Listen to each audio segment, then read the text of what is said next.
Assalamualaikum warahmatullahi wabarakatuh. Pemirsa BTV yang dimuliakan Allah Subhanahu wa taala. Kembali kita berjumpa lagi dalam kesempatan yang sangat penuh berkah ini. Kali ini kita akan bicara tentang khusyuk. Apa sih yang dimaksud khusyuk? Apakah khusyuk yang dimaksudkan di sini adalah kita mengingat Allah, tidak ada ingatan lain selain hanya Allah? Apakah khusyuk itu betul-betul tidak boleh berkedip sekecil apapun, sesedikit apapun? Pokoknya mulai takbiratul ihram kita salat khusyuk ya, sampai salam. Dan kita nggak boleh mengingat apapun. Apakah itu namanya khusyuk? Kalau khusyuk artinya tidak bisa kita mengingat selain Allah, hanya Allah sendiri yang kita pikirkan, kita rasakan, baru bisa disebut dengan salat khusyuk. Jangan-jangan salat yang seperti itu tidak manusiawi. Jujur saya ingin sampaikan kepada para pemirsa BTV, pernah nggak ada di antara kita mulai dari takbiratul ihram khusyuk 100% hanya ingat Allah sampai salam? Jangan-jangan mulai dari salam, mulai dari takbir Allahu Akbar, malah justru berkeliaran pikiran cerdas yang bermunculan dalam pikiran kita. Nostalgia bermunculan. Nah, disitulah iblis itu menggoda. Nah, apa yang dimaksud khusyuk sebetulnya Bapak Ibu? Khusyuk itu bukan berarti konsentrasi penuh kepada Allah, tapi khusyuk itu kita menenangkan jiwa kita, diri kita, seraya kita mengingat Allah. Ya, jadi kita ingin agar ada ketenangan batin. Tetap kita bisa mengingat siapapun juga. Tetap kita bisa membayangkan apapun juga, tetapi jangan sampai itu dominan. Kalau tergelincir lagi mengingat yang lain, kembalikan lagi kepada Allah pikiran kita. Jadi selalu ada cantolan kita, gantungan kita itu adalah hanya kepada Allah Subhanahu wa taala. Itulah khusyuk. Jadi bukan berarti fokus 100%. Memang kalau itu bagus ya, tapi untuk kita sebagai orang awam, saya kira sulit. Maaf ya, saya pun juga tidak pernah melakukan khusyuk dari awal sampai akhir sholat itu. Ya, karena memang agak sulit kita. Kita bukan nabi, saya bukan wali dan seterusnya. Tetapi perhatian kita tertuju kepada Allah. Yang lainnya hanya sampingan, sekunder. Yang primary itu adalah hanya Allah. Nah, itulah maksimum yang bisa kita lakukan. Dan ini yang kita harapkan di dalam sholat.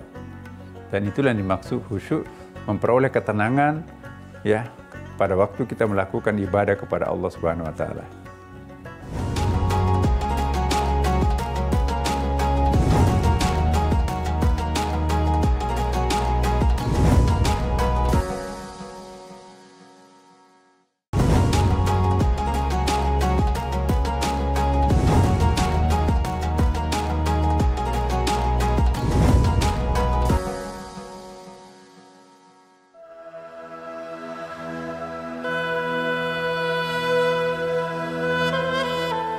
Para pemirsa BTV, kita kembali lagi membahas tentang khusyuk ini.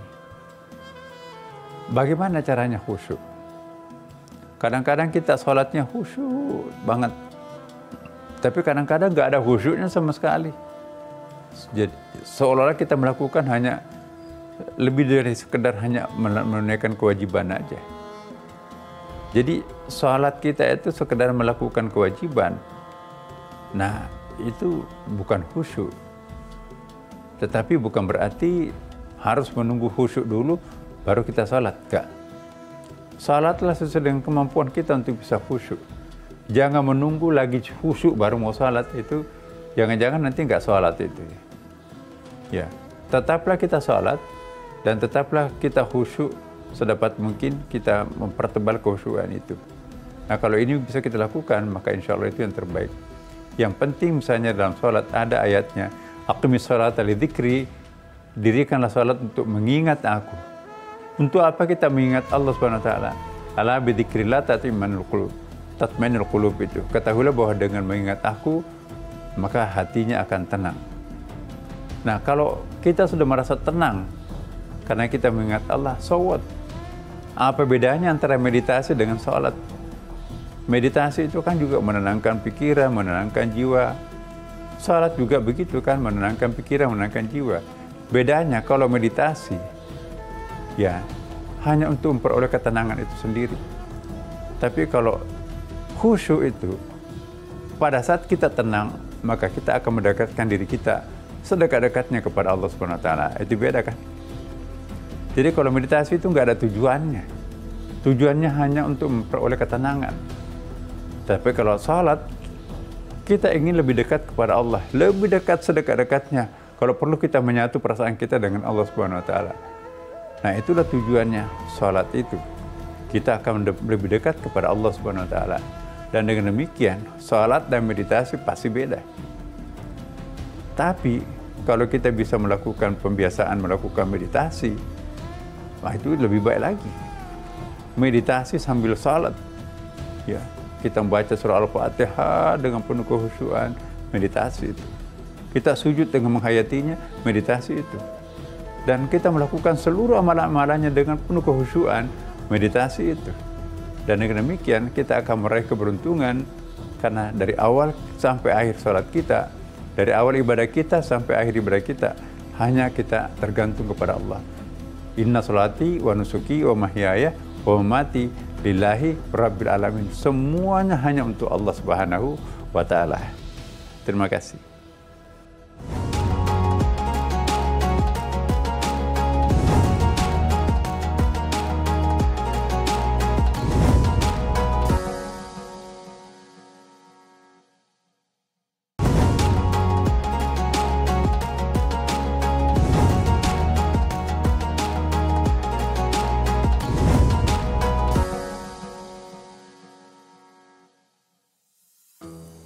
Para pemirsa BTV yang dimuliakan Allah Subhanahu wa taala, mari kita menundukkan kepala sejenak, menunggu detik-detik suara beduk azan di TV, jam buka puasa kita sambil kita berdoa. Bismillahirrahmanirrahim. Allahumma laka sumtu wa bika amantu wa ala rizkika aftartu birahmatika ya arhamar rahimin. Ya Allah, hanya Engkaulah kami berpuasa. Dan hanya karena tujuan kami hanya Engkaulah kami menahan diri untuk tidak makan dan tidak minum. Dan rezeki-Mu yang halal inilah kami melakukan buka puasa. Terimalah, kabulkanlah puasa kami pada hari ini. Dan jauhkanlah kami dari segala kemungkaran. Dan tuntunlah kami untuk senantiasa melakukan kebajikan. Assalamualaikum warahmatullahi wabarakatuh.